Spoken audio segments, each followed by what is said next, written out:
ನಮಸ್ಕಾರ ವೀಕ್ಷಕರೇ, S A news ಕರ್ನಾಟಕದ ಟಾಪ್ 10 ನ್ಯೂಸ್ಗೆ ಸ್ವಾಗತ. ಚೀನಾದಲ್ಲಿ ಭೂಕುಸಿತ. ಚೀನಾದಲ್ಲಿ ಸಂಭವಿಸಿದ ಭೂಕುಸಿತದಲ್ಲಿ 4 ಮೃತಪಟ್ಟಿದ್ದಾರೆ. ಹೆಬ್ಬಾಳ ಫ್ಲೈಓವರ್ ಅಪಘಾತ. ಹೆಬ್ಬಾಳ ಫ್ಲೈಓವರ್ನಲ್ಲಿ ಭೀಕರ ಅಪಘಾತ ಸಂಭವಿಸಿರುವಂತದ್ದು.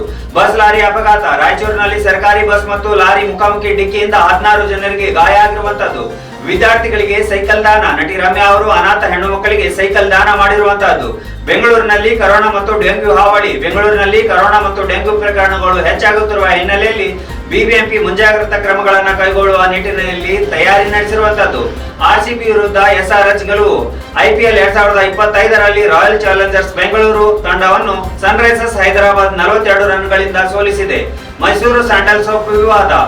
ಬಾಲಿವುಡ್ ನಟಿ ತಮನ್ನಾ ಭಾಟಿಯಾ ಅವರನ್ನು Mysuru sandal soap brand ambassador ಆಗಿ ನೇಮಕ ಮಾಡಿರುವುದು ಕನ್ನಡ ಚಲನಚಿತ್ರ ಉದ್ಯಮ ಪ್ರತಿಭೆಗಳನ್ನು ಕಡೆಗಣಿಸಿದೆ ಎಂಬ ಆರೋಪಗಳಿಗೆ ಕಾರಣ ಆಗಿದೆ.